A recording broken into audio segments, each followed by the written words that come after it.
Movie की शुरुआत होती है और हमें मूवी का मेन कैरेक्टर दिखाया जाता है जिसे हम ड्राइवर के नाम से जानेंगे, जो अपने एक दोस्त जॉय के साथ एक कार में किसी फॉरेस्ट साइड में आया हुआ है और वो लोग एक जगह पर उस कार को रोकते हैं और कार की डिग्गी से एक आदमी को निकालते हैं। असल में वो आदमी एक चोर है जो उनके ही साथ रहता था। आगे हम उस चोर के बारे में आपको बताएंगे। अब ड्राइवर उस आदमी को दो चॉइस देता है और कहता है कि हमारी गोली से मरना चाहता है या फिर उन ज़ॉम्बीज़ से मुकाबला करके। जिसके बाद वो आदमी कहता है कि वो ज़ॉम्बीज़ का सामना करेगा। जिसके बाद ड्राइवर और जॉय उसे वहीं जंगल में छोड़कर जाने लगते हैं, लेकिन जाने से पहले जॉय गन से एक हवाई फायर करता है जिससे वहाँ पर बहुत सारे ज़ॉम्बी आ जाते हैं और जिसके बाद ड्राइवर और जॉय वहाँ से चले जाते हैं। पीछे हम देखते हैं कि वो ज़ॉम्बी उस चोर को वहीं पर खत्म कर देते हैं। अब सीन शिफ्ट होता है और हमें एक किले जैसी जगह दिखाई जाती है जहाँ पर 50 से भी ज्यादा लोग अपनी फैमिली के साथ वहाँ पर रहते हैं और उस जगह पर बहुत ज्यादा सुरक्षा भी है जिससे कि वहाँ पर कोई भी ज़ॉम्बी ना आ पाए। और वहाँ एक अनाउंसमेंट सेंटर भी है जहाँ से वे लोग ज़ॉम्बीज़ को डिस्ट्रैक्ट करते हैं। और अब बात करते हैं उस चोर की, तो दरअसल वो चोर इसी जगह पर रहता था और उसकी फैमिली भी इन सब के ही साथ रहती है। उस चोर ने यहाँ रहने वाले लोगों के लिए रखा हुआ जरूरी सारा सामान चुराने की कोशिश की थी। इसी कारण उस ड्राइवर ने उस जगह के हेड के कहने पर उस चोर को मार दिया।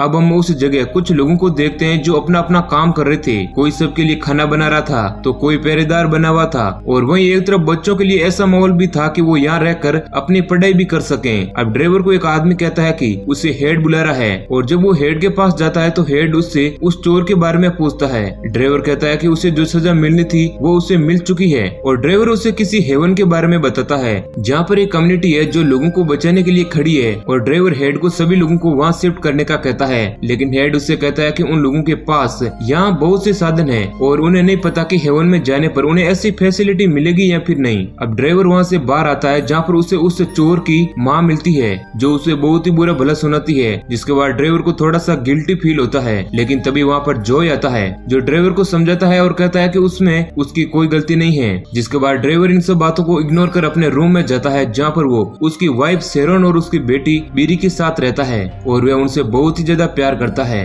अब अपनी बेटी के पास जाता है जो उसके लिए एक ड्राइंग बना रही थी और हम देखते हैं कि डिनर के टाइम वो उन सभी लोगों को भी हेवन के बारे में बताता है और उसकी वाइफ भी उसे यहाँ से कहीं और जाने का कहती है, लेकिन ड्राइवर उसे बताता है कि वो यहीं पर रहेंगे। और रात होने पर हम देखते हैं कि जॉय पहरेदारों के पास खड़ा हुआ है और वो दूरबीन से कुछ लोगों को उनकी तरफ बढ़ता हुआ देखता है, लेकिन वो उन गार्ड्स को कुछ नहीं बताता। दरअसल वो आदमी जॉय के ही थे क्योंकि वो हेड को मारकर इस जगह पर कब्जा करना चाहता है क्योंकि उसे हेड का व्यवहार बिल्कुल भी पसंद नहीं था। अब जॉय के लोग अंदर आ जाते हैं जिससे कि वहाँ पर बहुत सारे ज़ॉम्बी आ सकें और वो आसानी से अंदर चले जाएं। अब ड्राइवर भी बम की आवाज सुनकर शेरोन को यहाँ से निकलने का कहता है और वो अपनी गन लेकर अपने रूम से निकलता है और वो देखता है कि कुछ लोगों ने उन पर अटैक कर दिया है। अब ड्राइवर उन सभी लोगों को खत्म करने लगता है और वहाँ पर रह रहे सभी लोग उन दुश्मन लोगों से लड़ने लगते हैं। अब शोर शराबे के कारण वहाँ पर ज़ॉम्बी भी आ जाते हैं और उन मरे हुए लोगों को खाने लगते हैं। तभी वहाँ पर जॉय भी आ जाता है जो कैसल के अंदर गन लेकर जाता है, लेकिन उसे अपना आदमी समझकर वो लोग उस पर फायर नहीं करते हैं और अब वो हेड के रूम में जाकर उसे मार देता है। और उसके नीचे आने पर ड्राइवर समझ जाता है कि ये सब कुछ जॉय ने ही कराया है और उसने अब हेड को भी मार दिया है। जिसके बाद वो जॉय को गन से शूट करने लगता है, लेकिन वो वहाँ से भाग जाता है। वही एक और हम शेरोन और बीरी को देखते हैं जो इस अफरा तफरी में इधर उधर भाग रहे हैं और वो लोग ड्राइवर को ही ढूंढ रहे हैं। वही एक और जॉय को बहुत सारे ज़ॉम्बी घेर लेते हैं और उसे मारने ही वाले होते हैं, लेकिन तभी ड्राइवर वहाँ आकर उसकी जान बचाता है और इसके बाद वो अपने गन से जॉय को भी खत्म कर देता है। वहीं एक तरफ शेरोन और बीरी को भी बहुत सारे ज़ॉम्बीज़ ने घेर लिया है, लेकिन शेरोन बड़ी बहादुरी से उन्हें मारती है और तभी वहाँ पर ड्राइवर भी आ जाता है जो वहाँ मौजूद ज़ॉम्बीज़ को मारने लगता है। लेकिन हम देखते हैं कि इसी लड़ाई के बीच शेरोन घायल हो जाती है और अब ड्राइवर को लगता है कि शेरोन अब 12 घंटों के अंदर ही ज़ॉम्बी में कन्वर्ट हो जाएगी क्योंकि ज़ॉम्बी जिस भी आदमी को काटते हैं वो आदमी 12 घंटों के अंदर ज़ॉम्बी बन जाता है। इसलिए ड्राइवर शेरोन को अपने हाथों से ही मार देता है और वो अपनी कार से बीरी को लेकर वहाँ से निकल जाता है। अब अगली सुबह होने तक वो लोग वहाँ से बहुत दूर आ चुके थे। इधर बीरी नींद में थी। अब ड्राइवर एक जगह पर एक नदी को देखता है और बीरी को उठाकर उससे कहता है कि वो बिल्कुल भी आवाज ना करें, लेकिन बीरी ड्राइवर को गले लगाकर रोने लगती है क्योंकि उसे शेरोन की याद आ रही थी। अब वे दोनों लोग नदी से पानी भरने लगते हैं जहाँ बीरी ड्राइवर से पूछती है कि हमारे कैस्टल में ज़ॉम्बी कैसे आए। जिसके बाद ड्राइवर कहता है कि ये सब कुछ जॉय का किया धरा है। अब जैसे ही बीरी को ये सब कुछ पता चलता है तो वो जॉय को बहुत ही बुरा भला कहने लगती है क्योंकि उसके कारण उसकी माँ अब उसके साथ नहीं है। तभी हम देखते हैं कि ड्राइवर के हाथ से बहुत खून निकल रहा है। जिसके बाद वो अपनी बेटी को बताता है कि उसका यह खून किसी बुलेट्स के लगने की वजह से निकल रहा है और वो वापस बीरी को कार में जाने का कहता है। और अब बीरी के जाने के बाद बाद जब ड्राइवर उस जख्म को देखता है तो वो समझ जाता है कि उसे भी किसी ज़ॉम्बी ने काट लिया है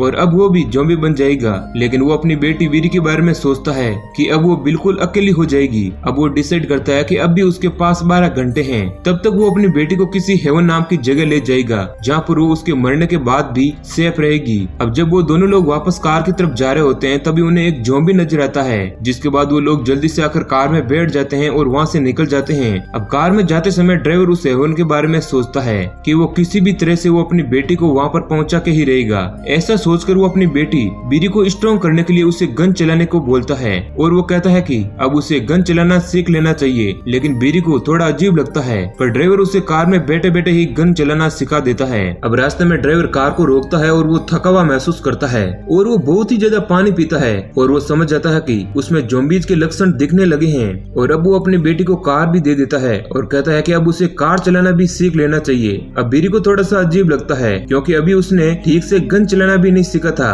और अब उसे कार चलाना सीखना है। लेकिन ड्राइवर के कहने पर वो कार चलाती है और उसे अच्छे से कार चलाता देख ड्राइवर बहुत ही खुश होता है। अब कुछ दूर आने पर उन्हें एक जगह उस रास्ते पर कुछ लुटेरे मिलते हैं जो कार पर गन पॉइंट किए हुए खड़े थे। अब ड्राइवर कार से बाहर निकलकर उन सभी को खत्म कर देता है और फिर वो लोग वहाँ से आगे बढ़ते हैं और रास्ते में ड्राइवर को बहुत ही ज्यादा प्यास लगती है और उसे पसीना भी आता है। जिसके बाद उसकी बेटी उसे पूछती है कि आपको इतना पसीना क्यों आ रहा है। जिसके बाद ड्राइवर कहता है कि आज बहुत गर्मी है और वो लोग कुछ दूर चलने पर एक गैस स्टेशन पर पहुंचते हैं जहां ड्राइवर उसे हाथ में गन लेकर उसे वहीं पर नजर रखने का बोल गाड़ी में फ्यूल डालने लगता है और वो देखता है कि वहाँ बहुत से लोगों की बॉडी पड़ी हुई है। तभी वीरी देखती है कि उनकी तरफ बहुत सारे ज़ॉम्बी आगे बढ़ रहे हैं, लेकिन उसके पास गन होते हुए भी वे उन ज़ॉम्बीज को नहीं मार पाती। जिसके बाद ड्राइवर वहाँ आकर उन ज़ॉम्बीज को मार देता है और फिर वो लोग वहाँ से आगे बढ़ते हैं। अब उसकी बेटी ड्राइवर को एम लगाना सीखने का कहती है। जिसके बाद ड्राइवर उसे एक ग्राउंड में ले जाता है जहाँ वो उसे एक राइफल दे देता है और वहीं पर एक ज़ॉम्बी आता है और ड्राइवर वीरी को उस ज़ॉम्बी को मारने का कहता है। जिसके बाद वीरी एक ही शॉट में उसे खत्म कर देती है, लेकिन गोली की आवाज सुनकर वहाँ पर और भी ज़ॉम्बी आने लगते हैं। जिसके बाद बाप और बेटी दोनों उन्हें मारने लगते हैं और अब ड्राइवर बहुत ही ज्यादा थक चुका था क्योंकि जैसे जैसे टाइम बीत रहा था उसकी हालत और ज्यादा बिगड़ती जा रही थी। जिसके बाद वो दोनों लोग कार में बैठकर वहाँ से निकल जाते हैं, लेकिन रास्ते में ड्राइवर की हालत और बिगड़ती है और उसकी बॉडी में कुछ चेंजेस भी होने लगे थे। अब उसकी ऐसी हालत देखकर वीरी उससे पूछती है कि क्या आपको किसी ज़ॉम्बी ने काटा है। जिसके बाद ड्राइवर कहता है हाँ। अब यह बात सुनकर वीरी उदास हो जाती है और वो अपने पिता पर बहुत गुस्सा करती है। जिसके बाद ड्राइवर कहता है कि वो उसे ये बात इसलिए नहीं बताना चाहता था क्योंकि वो उसे उसके मरने से पहले ज़ॉम्बी से लड़ने के लिए तैयार करना चाहता है। जिसके बाद वीरी उसे कार रुकवाती है और गन लेकर जंगल में भागने लगती है जहाँ उसे एक ज़ॉम्बी नजर आता है जिसे वो गन से शूट कर देती है, लेकिन एक ज़ॉम्बी पीछे से आकर उस पर अटैक कर देता है। जिसके बाद वो उसके साथ भी बड़ी बहादुरी से लड़ती है, लेकिन हम देखते हैं कि इसी बीच वहाँ पर और भी ज़ॉम्बी आ जाते हैं। जिसके बाद ड्राइवर भी उन सबको मारने लगता है, लेकिन देखते ही देखते वहाँ पर ज़ॉम्बीज की तादाद और बढ़ने लगती है और ड्राइवर को लगता है कि अब वो लोग नहीं बच पाएंगे और तभी उस पर एक ज़ॉम्बी अटैक कर देता है। लेकिन वो अपनी बेटी के लिए आखिरी दम तक लड़ता है, लेकिन लड़ते लड़ते वे बहुत ही ज्यादा थक जाता है और उसे ऐसा लगता है कि अब वो इतने सारे ज़ॉम्बी से मुकाबला नहीं कर पाएगा और वो वीरी को अपने ही गन से शूट करने का सोचता है क्योंकि उसे लगता है कि अगर उसे ज़ॉम्बी मारेंगे तो वीरी को बहुत ही तकलीफ होगी। और जब वो उसे मारने ही वाला होता है तभी गन्स की आवाज सुनाई देती है और वो देखता है कि दो लड़कियां बड़ी बहादुरी से उन ज़ॉम्बीज को खत्म कर देती है और वो सारे ज़ॉम्बीज को मार देती है। जिसके बाद वे लड़कियां ड्राइवर को अपना नाम मेरी और लिसा बताती है। अब वो सारे लोग उन लड़कियों की कार में बैठ वहाँ से चले जाते हैं और ड्राइवर उनको सारी बात बताता है और कहता है कि वो अपनी बेटी को हेवन नाम की जगह पर ले जाना चाहता है। जिसके बाद वे लड़कियां कहती है कि वो लोग हेवन ही जा रही है और कार के रेडियो में एक आवाज सुनाई देती है जिसमें लड़कियां उन्हें बताती है कि वो लोग हेवन पहुंचने ही वाले हैं, लेकिन इस दौरान उन्हें बहुत से ज़ॉम्बीज का सामना करना पड़ेगा। और ये सुन वो लोग अब बहुत खुश होते हैं और जंगल के बीचों बीच कार रोक वहाँ से पैदल ही आगे बढ़ते हैं। लेकिन हम देखते हैं कि ड्राइवर उनके साथ नहीं जाता है, वो अपनी बेटी को उन लड़कियों के साथ भेज देता है और कार के पास आकर अपनी गन से एक हवाई फायर करके वहाँ पर बहुत सारे ज़ॉम्बीज को इकट्ठा कर लेता है और कार में बैठकर अपनी पत्नी और बेटी के साथ बिताए गए कुछ अच्छे पलों को याद करता है और एक ग्रेनेड की पिन निकाल कर वहाँ ब्लास्ट कर लेता है और उसके साथ वहाँ के आसपास के सारे ज़ॉम्बी भी मारे जाते हैं। इधर ये तीनों लोग आगे बढ़ते हैं जहाँ उनका सामना बहुत सारे ज़ॉम्बीज से होता है, लेकिन वो तीनों लड़कियां बड़ी ही बहादुरी से उनका सामना करती है और आगे बढ़ती है। लेकिन वहाँ अब बहुत सारे ज़ॉम्बी इकट्ठा हो चुके थे। अब वे तीनों एक गुफा में भागती है जहाँ उनका पीछा वो ज़ॉम्बीज भी करते हैं और उन्हें चारों तरफ से घेर लेते हैं। और इधर इन लोगों के पास अब बुलेट्स भी नहीं बची थी और उन्हें लगता है कि वो मरने ही वाली है, लेकिन तभी बाहर एक सायरन की आवाज होती है और वो सारे ज़ॉम्बी उस आवाज की तरफ भागने लगते हैं और हम देखते हैं कि वहाँ पीछे कुछ लोग आते हैं जो उन सारे ज़ॉम्बीज को खत्म कर देते हैं और उनमें से एक आदमी उन लड़कियों से कहता है कि वेलकम टू द हेवन। और इसी सीन के साथ मूवी एंड हो जाती है। तो दोस्तों ये कहानी अगर आपको पसंद आई है तो वीडियो को लाइक जरूर करें। ऐसे ही और इंटरेस्टिंग वीडियो पाने के लिए चैनल को सब्सक्राइब करें। धन्यवाद।